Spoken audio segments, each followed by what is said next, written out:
30年前、元走り屋峠小僧でした。私メレ、元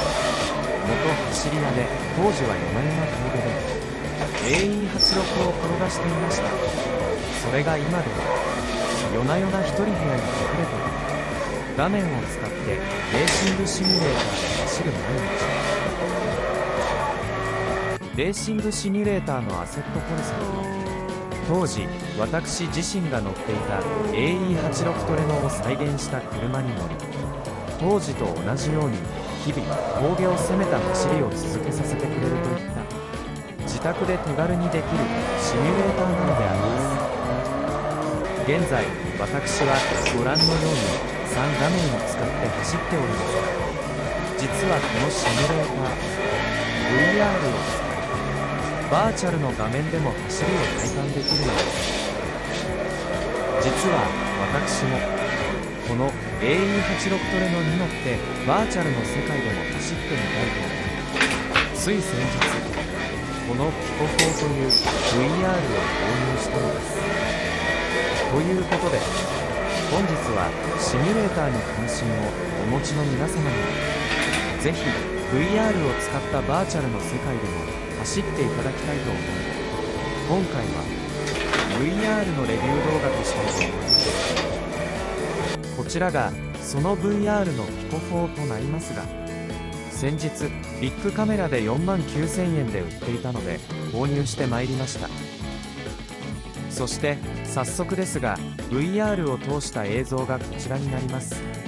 目の前の水色の枠は VR の境界線というものになるのですが、自分の行動範囲として可動範囲を設定しておくものになります。そしてこちらはピコマネージャーという画面に入った映像となりますが、宇宙空間のホテルリビングのソファーにかけている印象です。この空間はとても静かで、まさに宇宙空間を体感しているようで、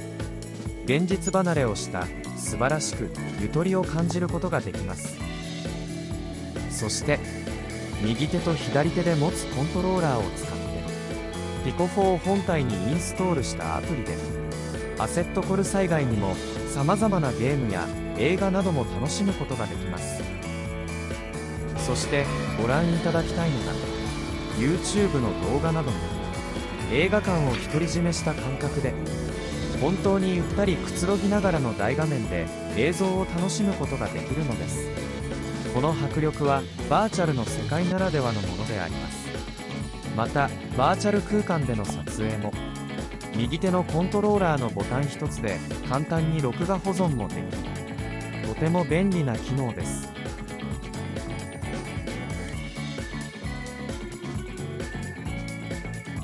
では早速私も VR ゴーグルを装着してこの AE86 である ML865 トレノの運転席に乗り込んでみたいと思います。ただ今私がコントローラーを持ってもぞもぞしているのは、実はこの VR、 まずは運転席の座席位置や角度を設定してあげる必要があるのです。設定方法はとても簡単で、両方のコントローラーを持ちながら正しい位置と角度が決まった場所で両手コントローラーの丸ボタンを長押しすることで解決します。それでは VR の座席位置も定まったので早速走らせてみたいと思います。まずは試しに走るコースは私が寵愛する YouTuber の新州庵さんが作ったコースモジュールである教習所の B をまずは走ってみます。まずこの86に乗り込んだ感覚からお伝えしますと、3画面の時とは違って車高の低さを感じることができます。また3画面では FOV といった視野角の設定上、以前は運転席側のピラーが太くなってしまい、特に峠で下りの右コーナーの時がとても見づらさを感じておりましたが、この VR で見るバーチャルの世界では実際の視野と変わらないため、全くそういった問題は全て解消されました。というよりも一言で言ってこれはすごい。にしてもこの教習所であるコースを作られた信州庵さん、バーチャルの世界で見てもこの完成度、とてもクオリティ高いコースに仕上がってます。ぜひ作者である信州庵さん自身にもこの世界観を味わってほしいです。ぜひ皆様にもこのバーチャルの世界観でシミュレーターを味わっていただきたく思います。それでは VR の感覚にも慣れてきたところで場所を峠に移したいと思います。はい、ということで私がいつも走っている峠、箱根七曲りにやってまいりました。どうですか、この車内の雰囲気。ちょっとこの画面上だと完全な雰囲気をお伝えするのは難しいのですが、でも実際には完全なバーチャルの世界に没入しちゃっております。手元のコントローラーを使って車内の中でもマウスに持ち替えることなく細かな設定もできますし、とても便利になっております。車内を改めて見返してみると、当時私が2台目に乗っていた昭和61年式の AE86 トレの後期の車内が再現されていますし、とても懐かしく感じております。それでは準備も整いましたので、早速この箱根七曲りを私走ってみたいと思います。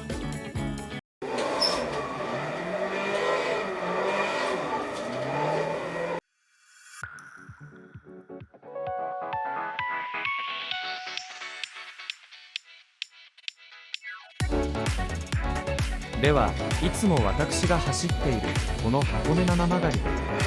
峠走行での VR のレビューをしてみたいと思います。やっぱりいつも3画面の時では画面というか視野を固定されてしまっていたため、フロントタイヤ周りを見ることができなかったのですが、この VR ですと実車の運転と同じようにドライバー自らが覗き込むことができるので、実車と変わらないドライビングができるようになっております。ただあらかじめお伝えしておくと、この VR 慣れないと正直酔います。実際私も VR を装着した初日は3コーナーをクリアしただけでダウンしてしまい、翌朝まで引きずっていたくらいです。ただそれでも毎日少しずつ走ることによって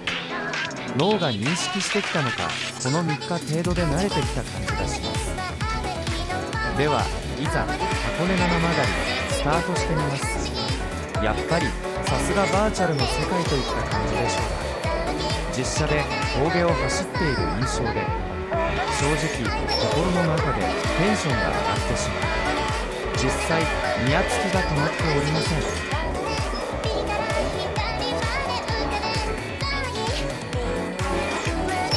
まず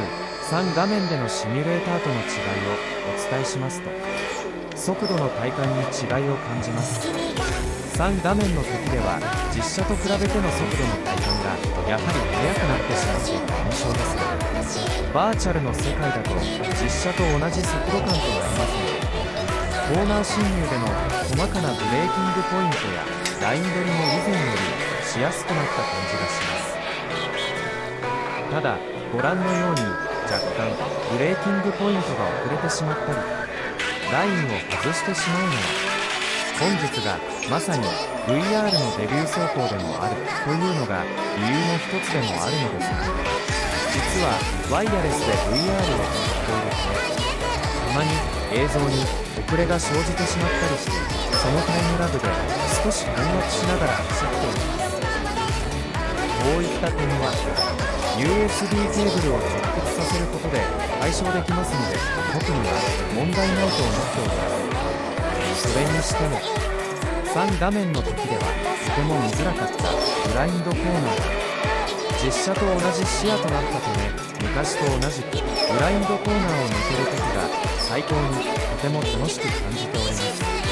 当時走り屋だった頃の自分が蘇ってまいります。今回初めて私バーチャルの世界でシミュレーターを試してみました。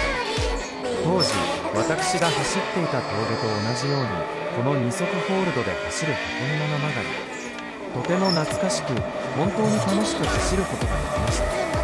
これからますますここの走りやシミュレーターのアセットコルスに期待を膨らませることができました。ということで本日の動画はいかがだったでしょうか。今回は私自身が期待していた VR を使っての走行レビューをさせていただきました。この VR 実際に使ってみて私自身とても期待が膨らみました。これからも様々なコースに挑戦してまいりたいと思っております。少しだけ試してみたのですが、この VR の特にグリップ走行においてのサスの動きやタイヤの接地感の切り替えとても威力を発揮するものとなりました。皆様もこの VR を通したバーチャル設計の使用をぜひ体験いただきたく思っております。また今回の動画の皆様の提出の作品もお気軽にお寄せください。それでは本日の時間となりました。ご視聴ありがとうございました。